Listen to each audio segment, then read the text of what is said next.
क्यों जी, खड़ा होइए। 14 से 15 मिनट के बीच में अपनी बात समाप्त करनी है।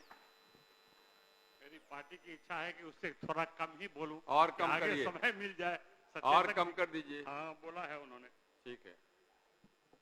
अध्यक्ष महोदय, मैं आपके प्रति आभारी हूं कि आपने मुझे बोलने का अवसर दिया है। कल विजेंद्र बाबू बिजली पर बोल रहे थे। माइक थोड़ा ऊंचा कर लीजिए। कल आदरणीय विजेंद्र बाबू बिजली विभाग पर बोल रहे थे। उन्होंने कहा कि मुख्यमंत्री जी इलेक्ट्रिकल इंजीनियर हैं और इसलिए बिजली इतनी करने में सुविधा हुई। अच्छा लगा कि हमारे मुख्यमंत्री इंजीनियर हैं, मालूम भी है। लेकिन जो लोग मुख्यमंत्री जी के साथ रहे हैं, काम किया है किसी रूप में, वो जानते हैं भले ही वो इलेक्ट्रिकल इंजीनियर हैं, लेकिन बिहार के हर विषय पर, हर विभाग के बारे में उनकी जो पैनी दृष्टि है सो अपने आप में असाधारण है। और एक एक छोटी चीजों की जो उनकी समझ है, ये कोई सामान्य राजनेता नहीं कर सकता, ये कोई स्टेट्समैन ही कर सकता है। वो बिजली का सवाल हो, वो पानी का सवाल हो, वो कृषि का सवाल हो, उन्होंने किया है। इसीलिए स्वास्थ्य के क्षेत्र में भी बिहार ने असाधारण तरक्की की है पिछले 19 सालों में, 20 सालों में। और ये सौभाग्य है कि लंबे समय से एक सक्षम मंत्री के रूप में श्री मंगल पांडे जी उस विभाग को देख रहे हैं। और मंगल पांडे जी ये एक ऐसे मंत्री हैं, जब वो 2-3 साल ही बीता था, हम भी उसमें मंत्री थे, तो मुझे लगता था कि सारी बारीकियों को यदि कोई मंत्री समझ रहा है अपने विभाग की, तो उसमें एक मंगल पांडे जी भी हैं जिन्हें स्वास्थ्य विभाग की जिम्मेवारी दी गई। और लगातार स्वास्थ्य में, मैं तो अब इसकी भी गणना करने के लिए बोलूंगा कि कोई बिहार में आजादी के बाद कोई मंत्री थे जो इतने दिनों तक स्वास्थ्य को इतना बढ़िया से चलाया, और एक आदमी को इतनी जिम्मेवारी मिली क्या? और इनकी योग्यता और क्षमता का ही ये उपलब्धि है कि लगातार उन्होंने स्वास्थ्य विभाग में सुधार किया। मेरे विरोधी दल, खासकर राजद के मित्रों को बहुत बुरा लगता है जब हम कहते हैं कि, हमारे साथी कहते हैं कि 5 से पहले ऐसी हालत थी, 20 साल में क्या हुआ। मैं एक बात बताना चाहता हूं अध्यक्ष महोदय, विकास की कोई निश्चित रेखा नहीं होती है। विकास या तो कहीं दुनिया में कुछ विकास हो उसकी हम नकल कर सकते हैं, या विकास की जो पिछली परिस्थितियां हैं उससे हम कंपैरिजन कर सकते हैं, क्योंकि कोई निश्चित अवधारणा नहीं है किसको विकास कहते हैं, कितने पर विकास रुक गया, विकास कहां तक जाएगा। ये निरंतर चलने वाली प्रक्रिया है और निरंतर उस पर शोध होती रहती है, निरंतर उसमें नए प्रयोग होते रहते हैं। लेकिन पिछले दिनों जो परिस्थितियां बनी इस राज्य में, जो 15 साल उनका सरकार था, जो परिस्थितियां बनी इसमें मैं आज दोहराने नहीं जाऊंगा, लेकिन ये परिस्थिति लोगों को याद है कि किस तरह धीरे धीरे सारी व्यवस्थाएं चौपट हो गई। 90 का कार्यकाल एक बेहतर कार्यकाल था। बिहार में श्री बाबू श्री कृष्ण सिंह के 1961 में देहावसान के बाद 1990 के बीच में करीब 22, 23, 24 मुख्यमंत्री बदल गए थे, 22, 23 हो गए थे। किसी को मौका नहीं मिला था, कोई साल भर, कोई 3 साल, कोई 4 साल। एकमात्र व्यक्ति थे जिन्हें एक लंबा कार्यकाल मिला, विकास की नई गाथाएं लिखी जा सकती थी। और उसी समय में 1990 का जो दशक है वो वैश्वीकरण का दशक है। वैश्वीकरण में दुनिया का इकोनॉमी ओपन हो रही थी, दुनिया भर में एक दूसरे से कंपटीशन की बातें हो रही थी। आयरन कर्टन जो इकोनॉमिक्स में लगा हुआ था वो छट गया था, और उन मौका को गवा दिया, और गवा ही नहीं दिया, नेतृत्वकर्ता के रूप में उन्होंने, उनकी जो विजन था वो विकास विरोधी था, विकास से कोई लेना देना नहीं था 15 वर्षों में। इसका असर सभी विभागों पर हुआ, सिर्फ एक विभाग नहीं, सभी विभागों पर हुआ। मैं ये भी नहीं कहता कि उनको जो सरकार मिला वो सब कुछ दुरुस्त मिला, कठिनाइयां थी, लेकिन कुछ चल रहा था। कम हुआ, 61 के बाद डिटोरिएशन हुआ। यह भी ध्यान है कि दुनिया में भारत में बेस्ट गवर्न स्टेट का अवार्ड बाबू श्री कृष्ण के समय में बिहार को मिल चुका था। लेकिन 61 के बाद जो डिटोरिएशन प्रारंभ हुआ उसकी गति धीमी थी, लेकिन 90 के बाद जो गति आई उस डिटोरिएशन की, वो राज्य के सारे सिस्टम ध्वस्त होते चले गए, सारी व्यवस्था समाप्त होती चली गई। सिर्फ वोट के लिए कहानियां गढ़ी जाने लगी और बिहार सबसे खराब राज्यों की स्थिति में आ गया। तरह तरह के रिपोर्ट आने लगे। मैं विस्तार में जाऊंगा तो समय बढ़ जाएगा, इसलिए तकलीफ करने की जरूरत नहीं है। और बुरा मुझे तब लगा, मुझे जब पिछले दिनों राज्यपाल के भाषण पर नेता प्रतिपक्ष बोल रहे थे, वो उस 15 साल को जस्टिफाई करने की कोशिश कर रहे थे। मैं कह देना चाहता हूं, बिहार फिर उस काल को दोहराने की जब सोचता है तो सिहर उठता है। वो 15 साल की जो हालत थी, विभिन्न विभागों में लोग सिहर आते हैं, रोंगटे खड़े हो जाते हैं। क्या ऐसी ही सरकार की कल्पना है महागठबंधन के पास? क्या ऐसी सरकार चाहते हैं तेजस्वी यादव, जिसमें लोगों को अपहरण हो, एक जात दूसरे जाति की हत्या कर दे? छोड़िए, बाकी विभागों की बात मैं नहीं करता, मैं स्वास्थ्य विभाग की बात करता हूं। अध्यक्ष महोदय, हालत ये थी कि एक एक करके लोगों ने अस्पताल जाना छोड़ दिया।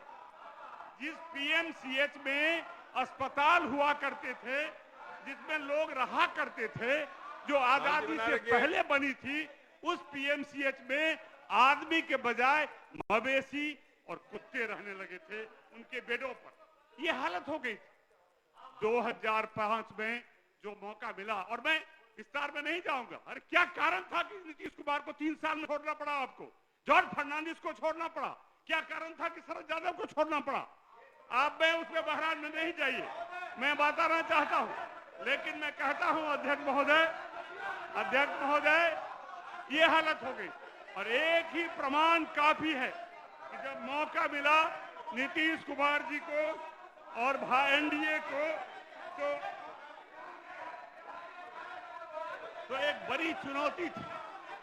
चुनौती ये थी अध्यक्ष महोदय, सुशील मोदी हमारे नेता थे और नीतीश कुमार जी का नेतृत्व था, और हम सब लोग वेले होकर यहाँ आए थे। बड़ी चुनौती थी, एक जोड़ी थी। और हम तो भूल ही जाते हैं, भारतीय जनता पार्टी और जदयू का गठबंधन एक नेचुरल गठबंधन है, और ये वक्त की कसौटी पर खरा उतरा है। बिहार के लिए एक परफेक्ट गठबंधन है जो कुशासन को झेला। इसलिए हम भूल ही जाते हैं कभी हम लोग एक दूसरे से अलग भी हुए। लगातार लगता रहता है कि 20 सालों में साथ परिस्थितियां थी राज्य की जनता को मौलिक और मूलभूत स्वास्थ्य सुविधाएं कैसे उपलब्ध हो, उपलब्ध सुविधाओं की गुणवत्ता में कैसे सुधार हो, और योजना के समयों पर गहन समीक्षा और अनुश्रवण के परिणाम स्वरूप स्वास्थ्य के क्षेत्र में उल्लेखनीय सुधार दिखने लगा। चंद्रमोहन जाय जी अध्यक्ष हुआ स्वास्थ्य मंत्री हुआ करते थे, मैं विधायक के रूप में रहता था। प्राथमिक स्वास्थ्य केंद्रों पर जब आंकड़े आए तो महीने में 39 लोग ही अस्पताल जाते थे।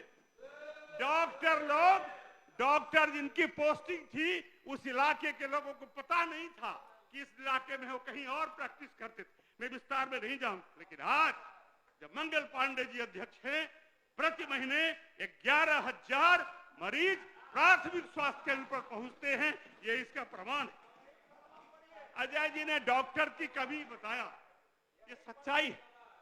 डॉक्टर की कमी बहुत है, डॉक्टर की कमी रही है, क्योंकि जो परिस्थितियां हैं डॉक्टरों की, वो डॉक्टर गांव में रहना चाहता है कि नहीं, और डॉक्टरों का अभाव था। और हम आपको याद दिलाना चाहते हैं अध्यक्ष महोदय, डबल इंजन की सरकार बनी, नरेंद्र मोदी जी भारत के प्रधानमंत्री हुए, और नरेंद्र मोदी जी तो कहते ही हैं, नरेंद्र मोदी जी तो और विस्तार देते हैं, और वो कहते हैं स्वास्थ्य क्षेत्र में नरेंद्र मोदी जी की मान्यता है, स्वस्थ भारत ही समृद्धि भारत है। और स्वच्छता को फिटनेस और पोषण से भी वो जोड़ते, योग से भी जोड़ते। तो एक सहयोग मिला, पिछले 7-8 साल से जो सहयोग मिला है उसका परिणाम है। कितने मेडिकल कॉलेज खोले गए बिहार में? सरकार 70 साल, आजादी के 75 साल हो गए, कितने मेडिकल कॉलेज खोले गए? आजादी से पहले अंग्रेज के जमाने में Prince of Wales medical college Patna खुला था। दरभंगा मेडिकल कॉलेज महाराज दरभंगा ने खोला था। 6 मेडिकल कॉलेज थे 2005 से पहले, और उसमें 4 तो अधिग्रहण किया था आपने, 3 तो थे कितने, खोला कितने? ये धन्यवाद दीजिए नीतीश कुमार के और मंगल पांडे जी के स्वास्थ्य विभाग के काम को और एनडीए गठबंधन को कि आज सरकारी स्तर पर 16 मेडिकल कॉलेज हो चुके हैं, और 3-4 प्रक्रिया में मेडिकल कॉलेज बनेंगे, डेंटल कॉलेज बनेंगे, तभी तो इलाज होगा, तभी तो डॉक्टर बढ़ेंगे। और हर चीज में, हर परिस्थितियों में उसके लिए विकास के मानक को तय किया गया। और आज इतना ही नहीं, पुराने मेडिकल कॉलेज को छोड़ नहीं गया, आपके सीना 56 इंच का होगा। आज के बाद जब आप पता लगेगा, आज से साल भर 2 साल बाद, कि जब पटना मेडिकल कॉलेज में 5462 बेड का वो मेडिकल कॉलेज हो जाएगा, जो संपूर्ण, मुझे तो आंकड़े ध्यान नहीं है, संपूर्ण एशिया में सबसे बड़ा अस्पताल बिहार की धरती पर। उतना ही नहीं, एम्स का एक मानक है, एम्स का एक मानक है, और एम्स के उस मानक पर पटना में एम्स है। और जब भारत के प्रधानमंत्री ने दूसरा दिया, तो दरभंगा में और बिहार सरकार ने 190 एकड़ जमीन स्थानांतरित कर दी है उनको, और स्थानांतरित कर दी है उनको। ये जो और आने वाले दिनों में वो उत्तर बिहार ही नहीं, नेपाल से लेकर बाकी चीजों के लिए एक असाधारण उपलब्धि होगी। बोले कि संक्षेप करने वाले हैं। विनोद जी, आप कहा कि थोड़ा कम बोलने वाले हैं, आप कहा कि कम बोलने वाले हैं समय से, बस बात शॉर्ट कर देते। बोलिए। ऐसे हर मानक पर देखेंगे, 2005 के यदि मातृ मृत्यु दर को देखेंगे तो लोगों की आंखें खुल जाएगी। दुनिया बदल रही थी, कैसे हम करते थे, कैसे हम प्रसव की बातें होती थी, गांव में होती थी। बड़ी चुनौती थी बिहार सरकार के सामने कि कैसे इसको संस्थागत किया जाए, और काम बने, योजनाएं बनी। 2 लाख आशा कार्यकर्ताओं के प्रयास से शुरू हुआ, और शुरू हुआ तो जो 30% से भी कम संस्थागत प्रसव था बिहार में, 23% था, वो बड़े लोग जाते थे हॉस्पिटलों में, वो आज 90% संस्थागत प्रसव इसी 19 साल के सरकारों में होना शुरू हुआ है। अब आम लोग भी संस्थागत प्रसव के लिए माताएं जाती हैं अस्पतालों में, वहां होता है। इतना ही नहीं, मातृ मृत्यु दर क्या था? 332। आज मातृ मृत्यु दर घटाकर मंगल पांडे जी की सरकार ने, नीतीश कुमार जी की सरकार ने 149 पर लाया। ऐसे शिशु मृत्यु दर 1000 पर कितनी थी? 61 थी, 29 थी। कहने के लिए बहुत है अध्यक्ष महोदय, और उस सरकार, और भी अंतिम बात कह के मैं बैठ जाऊंगा, निरंतर लोगों को कैसे सहयोग हो। असाध्य रोगों के लिए बिहार में नरेंद्र मोदी खड़े हैं, आयुष्मान खड़ा है, और अभी तक 1,50,00,000 लोग परिवार आयुष्मान में पंजीकृत हो चुके हैं, कार्डधारी हो चुके हैं, जिसमें 3 करोड़ से ज्यादा परिवार लाभान्वित है। इसी तरह बिहार सरकार भी पीछे नहीं है। मुख्यमंत्री चिकित्सा कोष में मंगल जी के नेतृत्व में सिर्फ इस वर्ष 214 करोड़ रुपए गरीबों को बांटे जा चुके हैं, जो इस वर्ष सिर्फ असाध्य रोगों के लिए आए। इसलिए बिहार सरकार के विकास की गाथा अनंत है, और यदि किसी को उसका मुकाबला करना है तो समानांतर नीतियां घोषित करनी पड़ेगी, कार्यक्रम देने पड़ेंगे। 15 साल का गुणगान करिएगा तो बिहार की जनता दोबारा उसी नीचे पहुंचा देगी जहां आप हैं। इन्हीं बातों के साथ बहुत बहुत धन्यवाद। जय हिंद। ललित कुमार यादव।